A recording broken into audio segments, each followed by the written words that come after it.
Good evening, everyone, and welcome to another edition of Behind the Card. Tonight, we will be talking about Dan Quisenberry. If there is anyone who is a great example of perception is reality, I think it would be Dan Quisenberry. When we think of closers, we think of relief pitchers like Mariano Rivera, Bruce Sutter, Goose Gossage, Lee Smith, hard-throwing guys that had big postseason moments like Sutter or Gossage or Mariano Rivera. And these are the guys that usually make the Hall of Fame, yet incredibly, there aren't many closers in the Hall of Fame. And you would think that for a position that is so important and so critical, that there would be more people in the Hall of Fame. In my opinion, Dan Quisenberry is a much better relief pitcher, was a much better relief pitcher than a lot of people think. And it's sad and it's frustrating to me that he doesn't get recognized more for his accomplishments. And so tonight we're going to be spotlighting the late, great Dan Quisenberry. Here is an article from the Society for American Baseball Research written by Steve Wolf, and this is on Dan Quisenberry. Looking up. It lasted so long, it went so fast, it seems like yesterday, it seems like never. A career from days like this by Dan Quisenberry. There never was, and maybe there never will be, a major league pitcher quite like Dan Quisenberry. He literally and figuratively came out of nowhere.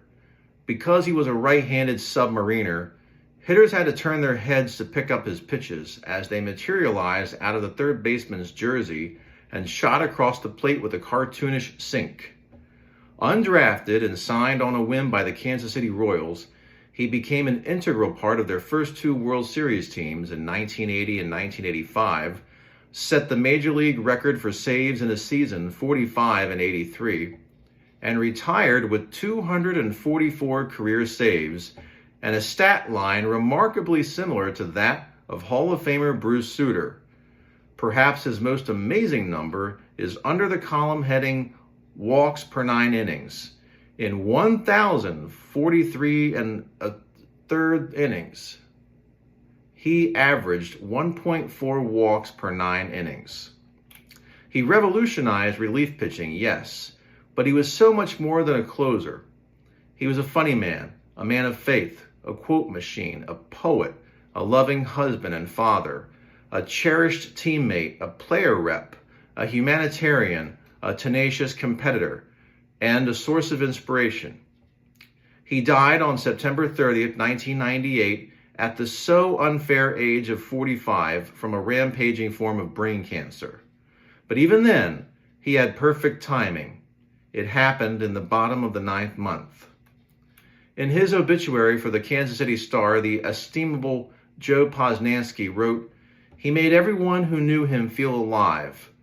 People needed to be near him, needed to feel his arm on their shoulders, needed to tell him a story, needed to hear the wild hunches and beautiful thoughts that clattered around in that amazing mind of his." Even now, decades after his death, his teammates dearly miss him, and some wonder why he's not enshrined in Cooperstown.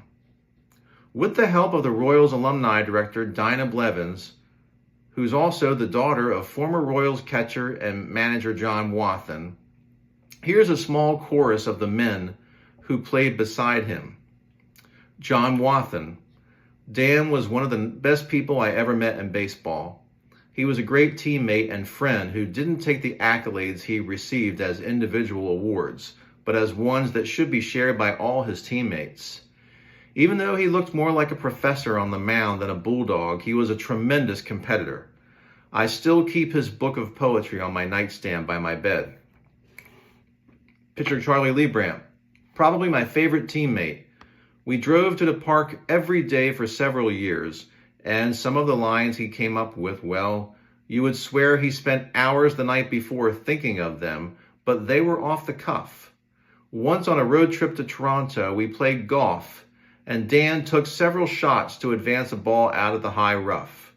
From that day forward, we started calling him Chopper, and it always made us laugh. I still think about him a lot. A very underrated pitcher, too. He could pitch almost every day and for more than an inning. Catcher Jamie Quirk. Some of my favorite memories of Quiz are about our times in the bullpen. On hot Sunday day games in KC, he would water down the fans with a hose from the bullpen because he was the fireman. He also had a routine of going to the bathroom in the fourth inning, so one night in Boston, where the bathroom is basically an outhouse, we lit a bunch of newspapers on fire and threw them under the door. He came out with his pants down. For such a humble guy, he had no fear as a pitcher. He trusted his stuff and his infielders. Take Game 3 of the 1980 ALCS against the Yankees. He went 3 2/3 to get us to our first World Series. I wish the Royals would retire his number. Outfielder Willie Wilson. I called him Mr. Wizard. Here's a memory. He came in with the bases loaded and no outs against the White Sox once. He picks off the man on first, and the batter hits a line drive right at him that he turns into a double play. I can still hear him say, "I knew I'd get out of that inning." He did things you don't see relievers do in today's game, coming in with the bases loaded, pitching multiple innings. His mind was very special, but he had a great heart too. Infielder Greg Pryor. He was one of the nicest, most humble players that I ever played with or against. Everybody loved Dan. I just wrote a book, and I titled one of the stories "The Day That Dan Quisenberry Yelled at Me." Whenever he threw with you, he liked to make a loud popping sound when the ball hit his glove. We often came into the game together, me for defense, him to close. Well, one night I'm at third and I decided to come underneath to him and let one fly at about 85 miles per hour so he could make that familiar pop sound. It startled him so much that he yelled, "Pryor, stop that! You're throwing harder than I am. You're showing me up." We both had the biggest laugh on the field. Pitcher Mark Gubaza. He was one of the funniest people I've ever been around, but he was also an amazingly caring person. He was a perfect example for all of us young players who wanted to be as good off the field as on. On the mound, he was a fierce competitor who pitched multiple innings and never asked for a day off. Personally, I think he was a Hall of Famer. Hall of Famer George Brett. One thing I remember about Dan is that he never took credit for saves and always took the blame for losses regardless of what happened. Here's another thing. About 1 month before his passing, I went to have lunch at his house with him, and he knew he was not going to win this battle. I asked him, "Why you?" And he responded, "Why not me? I can handle this." That speaks volumes about the type of person he was. I practiced my whole life, from daydream days and social studies to sandlot games, little league games, hardball, tennis ball, wiffle ball, rock ball. When Quisenberry was in his heyday, Royals bullpen coach Jim Schaefer would pick up the phone 100 times a year, listen to the voice at the other end, then hang up and announce, "The Australian." That's because his bullpen ace came from down under. He actually came from Santa Monica, California. His more common nickname, Quiz or Quiz, was a natural offshoot of the seamstress challenging name above the 29 on his jersey. But it also spoke to both his inquiring nature and the riddle of his success. He looked up the derivation of his name once and discovered that there was no such fruit as a Quisenberry. The name was an English mutation of the German surname Questenberg. He and his older by 2 years brother Marty were very close. Their mother Roberta and father John had divorced when the kids were 9 and 7. And because Roberta worked as a color consultant for Revlon, the boys ran through a gauntlet of babysitters. Then Mom remarried a man named Art Miola, who put a little discipline into their lives. He used to make us work around the house all the time, Dan told Sports Illustrated in a 1983 profile written by yours truly. We were forever changing white rocks into redwood chips, or the other way around. We got pretty sassy. We needed to be spanked. But the brothers grew to love Art, a North American Rockwell engineer who encouraged them to play baseball and saved them from the ballroom dancing careers that Roberta had in mind for them. Although Marty and Dan never played on the same organized team together, they played imaginary ball games together, outside and inside. The indoor game was Stratomatic. When I got to the majors, said Dan, it was like deja vu. There I was, facing Carl Yastrzemski and Rico Cardi again after all these years. Why should I be scared after I had already been chased down the street by Harmon Killebrew? They both played baseball at Costa Mesa High.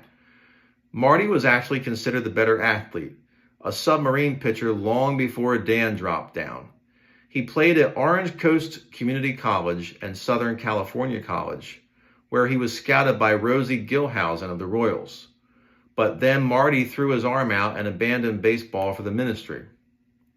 Dan followed his brother to Orange Coast, where he was named the team MVP his second year, 1973. The baseball coach at Laverne College, Ben Hines, recruited him to play there. True to his restless mind, Dan kept switching his majors from business to religion to sociology to psychology to history. But his most fateful class was square dancing, which was a course Hines encouraged his players to attend because it improved their balance and footwork. It was in that class that Dan met Janie Howard, his future bride and soulmate. At the time, Dan was considered something of a hothead. In later years, when asked what calmed him down, he replied, Janie and Christianity. In his 2 years at Laverne, Quiz went 12-2 and 19-7, pitching an astounding 194 innings his senior year and making the NAIA All-America team. But all that work took the edge off his fastball and lowered his delivery point to sidearm. The scouts were not exactly flocking around the house, he recalled. Hines gave Gilhousen a call and asked him if he might be interested in Marty's younger brother. The scout said that yes, there was an opening for a pitcher in Class A, Waterloo, Iowa, but that the kid would have to be at Gilhousen's house within the hour. So Dan drove 10 minutes to Santa Ana, and his battered gremlin rang the bell, walked in, and signed. I got $500 a month, and the special covenants clause was left blank.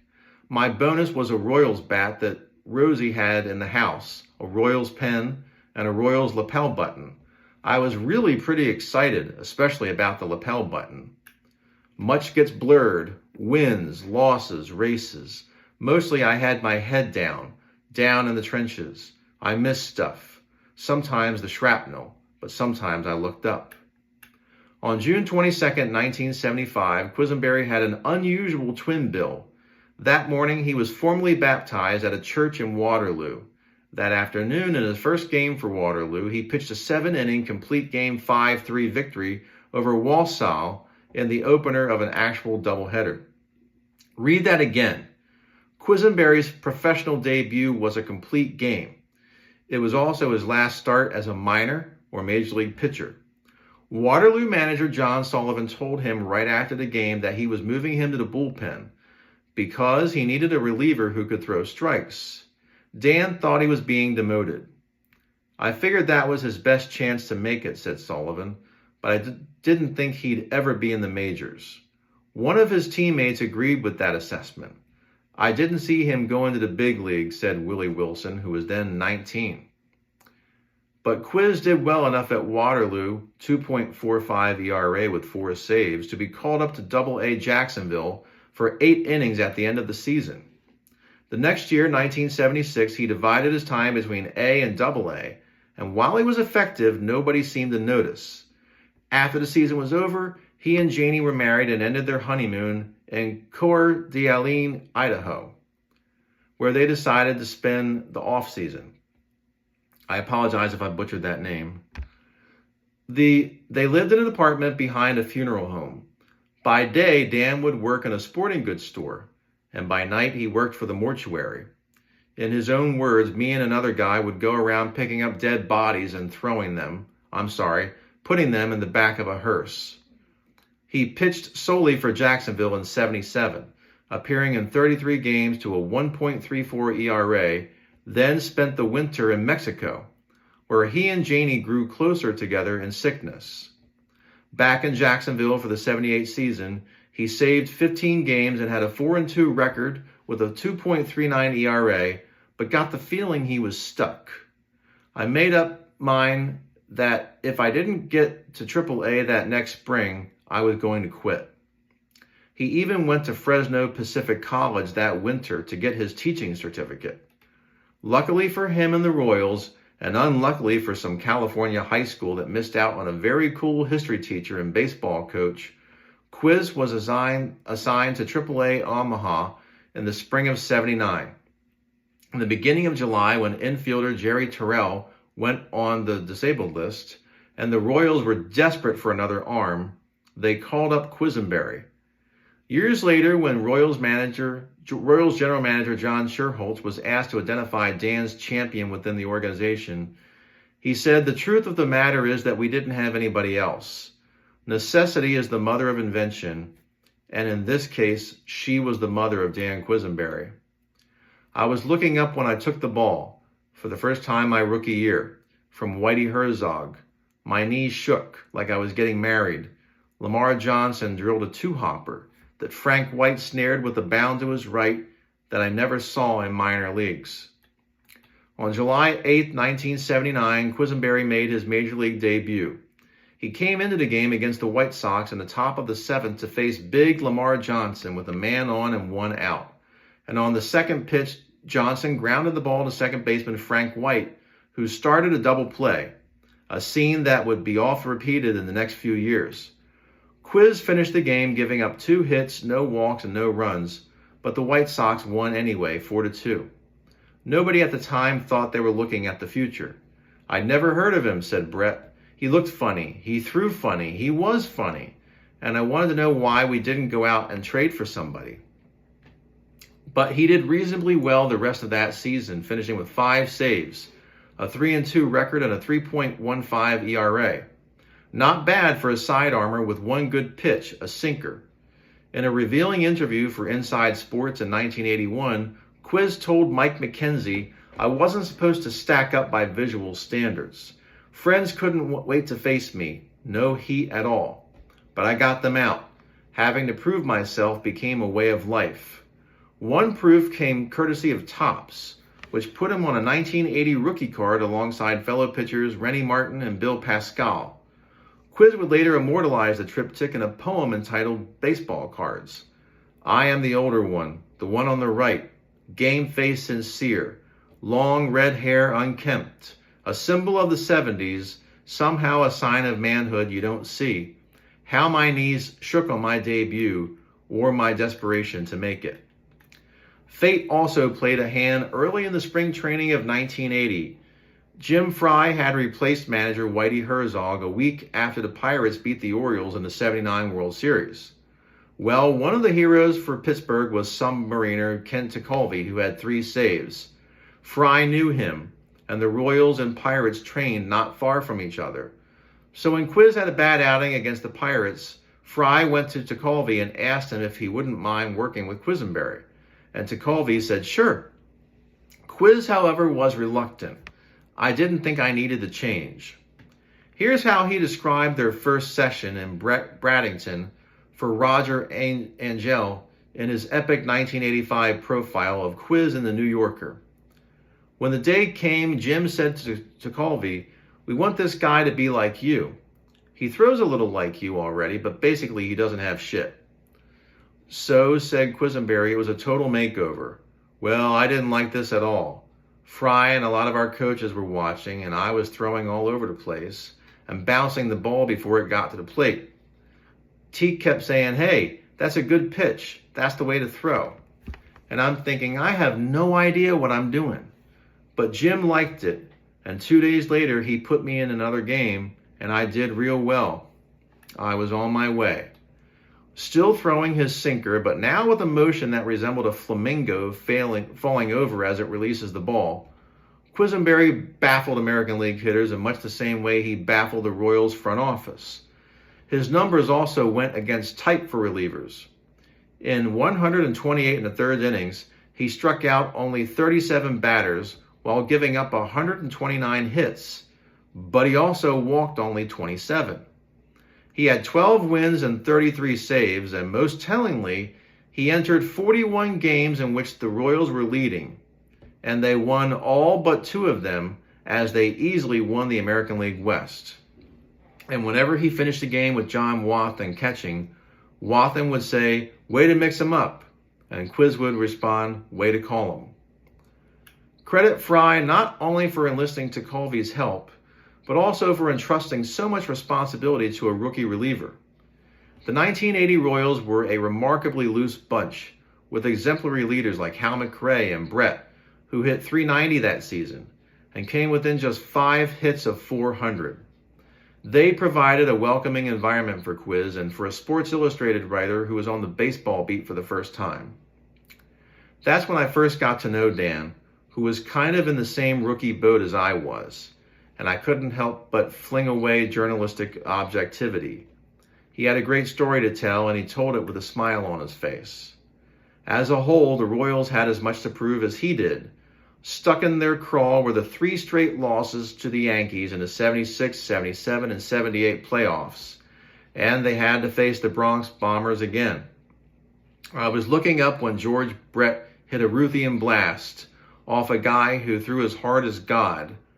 Willie Randolph took a called third. Why didn't he swing? It was right there, and we were series bound. The Royals took the first 2 games in Kansas City, 7-2 and 3-2. The latter victory coming after Quisenberry got Greg Nettles to hit into a 4-6-3 double play with the tying run on first. Asked what pitch he threw, a deadpan Quiz said an overhand curve.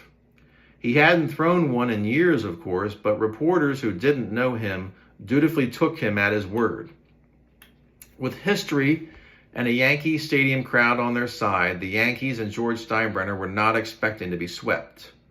And for one inning of Game 3, it looked as if they might rally. With the Royals holding a slim 1-0 lead in the bottom of the 6th, Reggie Jackson hit a 1-out double off Paul Splittorff, and Frey called for Quiz. The wheels promptly fell off when Oscar Gamble singled in the tying run and advanced to third on an uncharacteristic error by Frank White. Quisenberry then gave up the go-ahead run on a single by Rick Cerrone before retiring the side. After Tommy John gave up a 2-out double to Willie Wilson in the top of the 7th, Rich Gossage came on. The Yankees had the Royals just where they wanted them. But then UL Washington singled, bringing Brett to the plate. The best closer in the game versus the best hitter. Fans will forever remember Brett launching Goose's first pitch high and far into the third deck and right to give the Royals a 4-2 lead. What they may not remember, though, is that what Quisenberry did to shut the door. After a 1-2-3 7th, he gave up a leadoff triple to Bob Watson in the 8th, then walked the next 2 batters to load the bases with no outs. "Sometimes magical things happen when I let it go," he used to say. And in that instance, they did. Cerrone hit into a line drive double play, 6-4, as Watson held his ground, and Jim Spencer grounded out to second to keep the Yankees off the scoreboard. With 2 outs in the bottom of the 9th, Quiz struck out Willie Randolph looking at a 3-2 pitch. Alas, the Magic ran out in the World Series against the Phillies in a matchup of teams that had never won the Fall Classic. Fry had come to rely on Quisenberry too much, asking him to pitch in every one of the 6 games, which in retrospect seems insane since 4 of his appearances were for multiple innings. As Pete Rose of the Phillies said at the time, "The guy Fry is giving us the World Series by letting us look at Quisenberry's delivery so much." Quiz did lose 2 of the games, but one of the losses came on a 2-out single off his glove in the 9th inning of Game 5, after he had put out a fire in the 7th and shrugged off a leadoff error in the 8th. As the Phillies celebrated after Game 6, Dan stood at his locker in the visitors' locker room and graciously offered to take the blame. He could handle it. "I was looking up when Janie and I had a girl and a boy. A 50-day strike," Marvin Miller said. Marvin Miller said, let's show him our muscle. I learned to hang wallpaper, change diapers, grow tomatoes, lose golf balls. After the 1980 World Series, the Royals and the Phillies appeared as opponents on the quiz show Family Feud, and it was small consolation that Kansas City won. Quiz also went up against the host, Richard Dawson. Dawson approached him at one point, imitated his underhand delivery, and asked, "You throw this way, don't you? I think it's effeminate to throw that way." Dan laughed, grasped Dawson by the lapels of his sport coat, and said, "Is this more comfortable than the popular style?" It's a measure of his wit when two competing baseball quote books came out in the early 80s. Quisenberry had 7 in each, and only 2 were repeated. And he had only been in the majors for a couple of years. He once explained his humor this way: there is a correlation between a sinker ball pitcher and being funny. If I try to force my sinker, it doesn't do a thing. No velocity, no sink. Same with humor. And he was just plain fun as well as funny. He could keep the denizens of the bullpen amused by conducting a panel to name a hypothetical all-star team of players they would be most afraid of rooming with. While Rennie Martin, his best friend, sang songs about the game in progress, Dan would play Rennie's protuberant teeth as if they were xylophone keys. Once, as he was leading this writer to his house, he pulled up to the gates of a huge mansion in Mission Hills, got out, and walked up to them as if he were about to open them. The house actually belonged to Royals owner Ewing Kauffman. But the 1981 season was not fun, at least not at the start. He came into spring training unhappy about his contract negotiations, and the defending AL champions played dreadfully, costing Jim Fry his job. With the player strike looming, Quiz had to juggle his responsibilities as player rep, new father, and closer, and he lost the last of those responsibilities at one point. When the season was interrupted on June 12th, the Royals were 20-30. Fortunately for them, the slate was clean when the second half resumed on July 27th. After going 10-10, Fry was replaced by Dick Hauser on August 31st.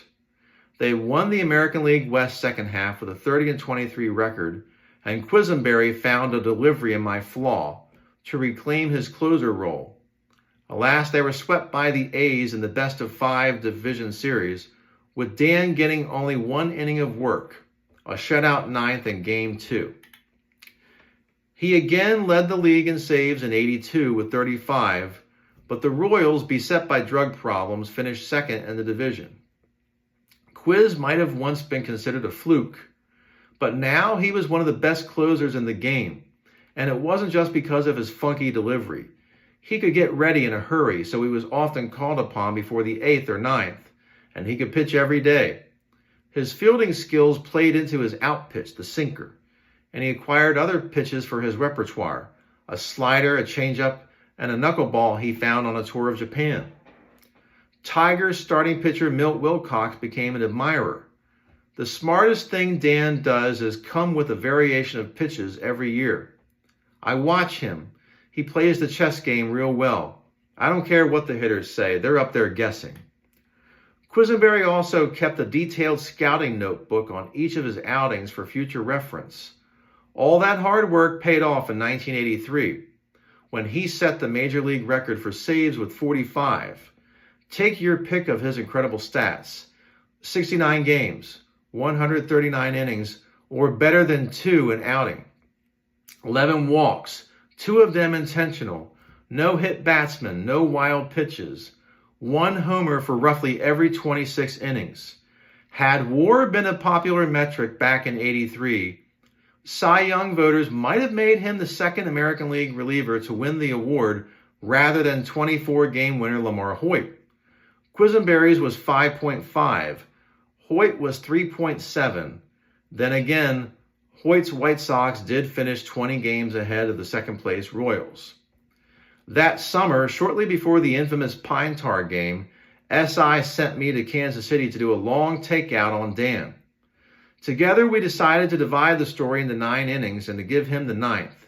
His outing was mostly humorous, but there was one passage that came from his more serious side. I feel a lot of responsibility, more than I used to. If I lost, I used to be able to think it away easier. I could accept the result if I'd thrown a good pitch. It's not that easy anymore. I feel more guilty if things don't go right. I think about the starting pitcher and the fans and the owner and the general manager and the friends and relatives who are going to read the paper the next morning and the guys who built up the lead. Everybody expects me to close up shop nicely, and I feel guilty when I don't. I don't want to sound depressing, and I'm only talking about maybe 10% of the games I'm in that I don't do the job. It's just that I've come to expect a lot more out of myself. So when everything goes right and I get the save, I'm the one who's saved. I was looking up when it was a cool night in October. Darryl Motley caught a lazy fly off Andy Van Slyke's bat. Kansas City delirious as champs. We poured champagne on sweat-soaked heads. It burned our eyes. We didn't care. We screamed, we sang, we laughed, drunk with victory. He and Janie had always been active in charities, but in May of 1984, they went a step further by establishing the Quisenberry Relief Fund to benefit the Harvesters Food Bank, a Kansas City organization established in 1979 to combat hunger. I feel like we all ought to do our part to better our community or alleviate some problems. Besides making his own generous contribution, he enlisted the help of Warner Lambert, sponsor of the Rolaids Award he had already won 3 times. Quiz would win the award again in 1984 with 44 saves and 6 victories as the Royals finished first in the American League West, only to get swept by the Tigers in the ALCS. He was the hard luck loser in Game 2 after coming on to start the 9th with the score tied 3-3. Thanks to an error, Detroit broke through for 2 runs in the 11th. That ALCS victory helped justify the Cy Young Award and MVP for Tigers reliever Willie Hernandez. But consider this. Quisenberry, who finished second in the Cy Young voting and third on the MVP ballots, saved 12 more games than Hernandez. The 1985 season began on a high note when co-owner Avron Fogelman signed Quisenberry, Frank White, and Willie Wilson to lifetime contracts tied to his real estate holdings. The Royals took years off the lives of their fans, though, by going down to the wire to win the AL West in the regular season, then coming back down from 2-0 and 3-1 deficits in the ALCS against Toronto. Quiz saved 37 games in the regular season to lead the league for the 4th straight year, but he had blown 12 saves, and Hauser started losing trust in him, especially after he faltered in Game 2 of the ALCS. Still, he did get the final outs in Games 6 and 7. That set up the I-70 Show Me State Series against the Cardinals and old friend Whitey Herzog. Once again, the Royals dug themselves a hole, losing the first 2 games at home. In Game 2, Hauser left the southpaw Leibrandt in too long, thinking he had a better chance against the Cardinals' left-handed hitters than his closer did. Dan was not happy about his late arrival. As it happened, my wife Bambi was in St. Louis for Game 3 to celebrate our first anniversary, and I was able to secure 2 seats in the first row of the upper deck in left field, right above the Royals' bullpen. In the 3rd inning, we heard our names being called from down below. We looked down, and there were Quiz and John Wathan and Jamie Quirk waving to us. Even the Cardinals fans around us couldn't help but be impressed, not by our Who Are You celebrity, but rather by how loose the team they hoped the sweep seemed to be. Brett Saberhagen pitched a complete Game 6-1 victory, so that was about the extent of the bullpen action that night. Looking up, John Tudor threw a 5-hit shutout as the Cards won Game 4, which turned the Royals' hopes of winning their first World Series into prayers. They would need to win 3 straight elimination games, but Danny Jackson answered with his own 5-hitter in a 6-1 victory to send the series back to Kansas City. The rest is history and infamy. The Cardinals had a 1-0 lead in the bottom of the 9th inning in Game 6 and hadn't coughed up a lead in the 9th all season when Jorge Orta led off the inning with a ground ball to first baseman Jack Clark, who tossed the ball to reliever Todd Worrell, racing over to cover first. Umpire Don Denkinger said that Orta had beat the throw, though replays clearly showed that he had not. That opened the door for a rally that ended with former Cardinal Dane Orge singling home the tying and winning runs. Denkinger was the GOAT and Orge the hero excuse me, in the 2-1 victory. But lost in the hysteria was the lesson learned by Hauser, who kept the score close by replacing Leibrandt with Quisenberry at the right time this time. Game 7 turned into an 11-0 coronation for the Royals, thanks to Sabre Higgins' 5-hitter and 3 RBIs by Darryl Motley, who made the final out in right field, unleashing a joyous riot on the field while etching an indelible memory for the Royals faithful, cheering in the ballpark and watching at home. President Ronald Reagan made a call to the victorious clubhouse congratulating, among others, Jim Quisenberry. Even in victory, there was still an air of disbelief. At the subsequent parade through downtown Kansas City, Quiz said from his open convertible, "Sometimes I still think we need to play someone else. It's hard to believe we don't have anyone else left to beat." When the Royals visited the Rose Garden of the White House on Halloween, just 4 days after the final out, President Reagan told them, "You proved to America what a never-say-die spirit can do." He also personally apologized to Quiz for calling him Jim. The pitcher replied, "That's okay, Don." He almost didn't make the trip, though.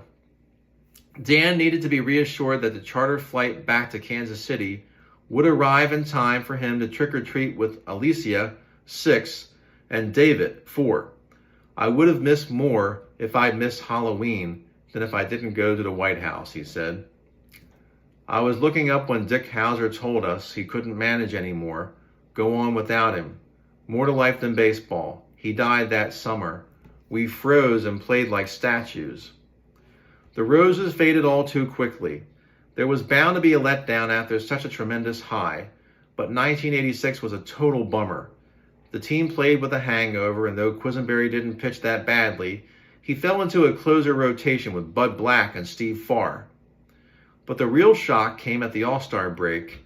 Hauser, who had been feeling sick and messing up signals, was diagnosed with a brain tumor after leading the AL to a 3-2 victory. It was the last game he would ever manage. Mike Ferraro took over the club, which finished with a desultory 76-86 record.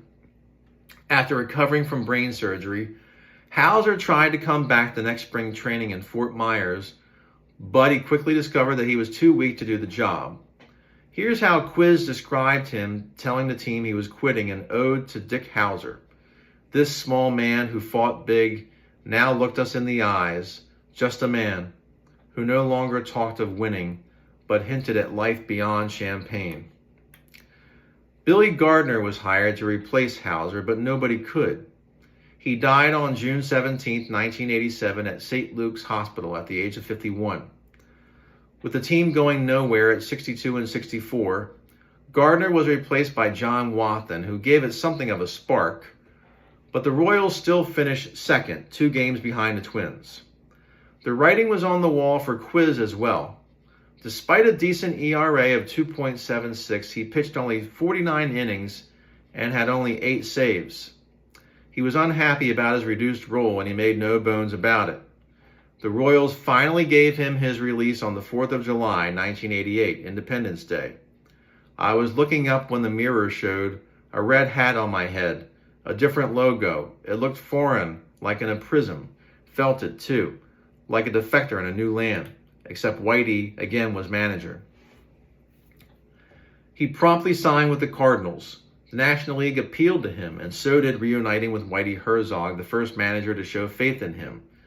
He also drew inspiration from his old mentor, Kent Tekulve. "I watched him fall into disfavor in Pittsburgh and then resurrect himself in Philadelphia," he told Bob Herzl of the Pittsburgh Press, "and that has given me a lot of hope." He made 33 appearances for the Cards in '88, and the results weren't pretty, a 6.16 ERA. But they brought him back the next year, and he did fairly well, saving 6 games with a more Quiz-like 2.64 ERA.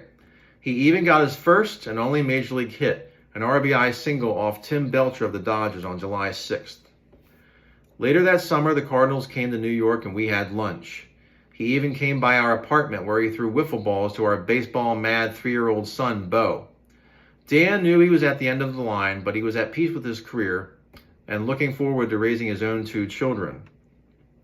The Cardinals released him at the end of the season, but then, lo and behold, the San Francisco Giants signed him to a modest 2-year deal on January 28, 1990.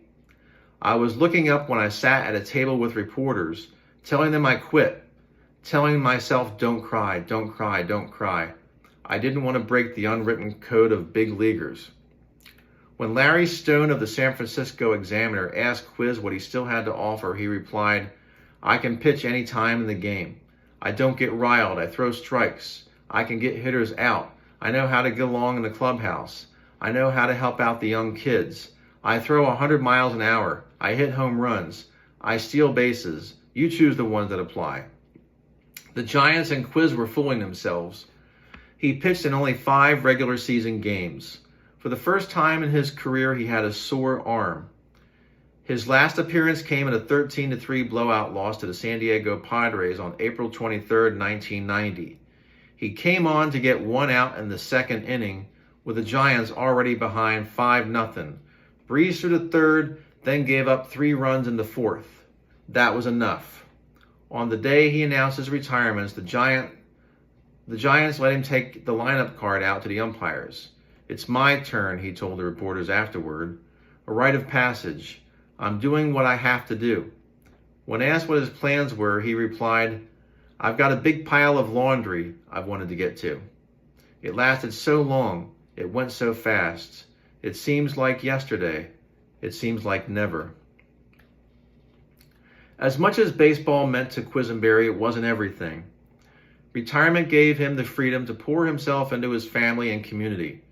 The Harvesters Food Bank kept growing, and so did Dan. He took up poetry, eventually amassing enough material to fill a book on days like this. The poems about baseball are under the heading Covering First, and the poems about life are under Stuff That Could Be True. Roger Angell, who was the fiction editor at the New Yorker when he wrote about Dan, had this to say about the book. Like his pitches, Dan Quisenberry's poems come at you unexpectedly, rising from a different part of the field, clear and unthreatening in their intentions, and then startling you with a late swoop or slant. They turn you back to the top of the page again, wanting more time with this good poet and sweet man. He and the family were on vacation in Colorado in January of 1998 when he noticed his vision had become blurry. He was not expecting the news he got from the doctors back in Kansas City. They found grade 4 malignant astrocytoma in his brain. Soon after surgery to remove the tumor, he and Janie gave a press conference at Royal Stadium. He tried to put everyone at ease. Every day I find things to be thankful for, he said. My kids take me for rides, so I feel like a dog. I get to stick my head out the window and let the wind flap my ears. I love it. But there was no denying the dire prognosis and the link to Dick Hauser, not to mention the other players from the 1980 postseason who had died of brain cancer. Bobby Mercer, Johnny Oates, Tug McGraw, and John Vukovich. Dick was such a feisty leader guy, said Quiz, and then he was this mellow man saying, don't worry about this stuff on the field. Do your best because winning and losing takes care of itself. That was so strange to hear. I didn't really know how to process those words. Now here I am, and I know what he was saying. It's like getting new eyes, so in a way it's a gift. The piece is incredible. On May 30th, the Royals inducted Quiz into their Hall of Fame. He had to be coaxed into attending the festivities before the game with the A's, but as he and Janie circled Royal Stadium in an antique Corvette convertible, the 30,000 fans and players on both sides showered him with love. Wow, he said, it's been a long time since I had a good year. Though his vision had diminished, and his shaved head bore the signs of his battle, his mind was as sharp as ever. At an ensuing press conference, a reporter asked him, is there a lesson in all this? Quiz made him define this, then begged off answering the question because he didn't want to come up with a cliche. Later, when another writer asked him about his accomplishments, he said, I don't think about those things because I needed so much help. I needed a great wife. I needed Willie Wilson in center. I needed a great second baseman like Frank White. Then he turned to the writer whose question he hadn't answered. We need each other. That's the lesson. I hope you've enjoyed this edition of Behind the Card, and I hope that someday Dan Quisenberry is in the Hall of Fame. Thanks for watching, everybody.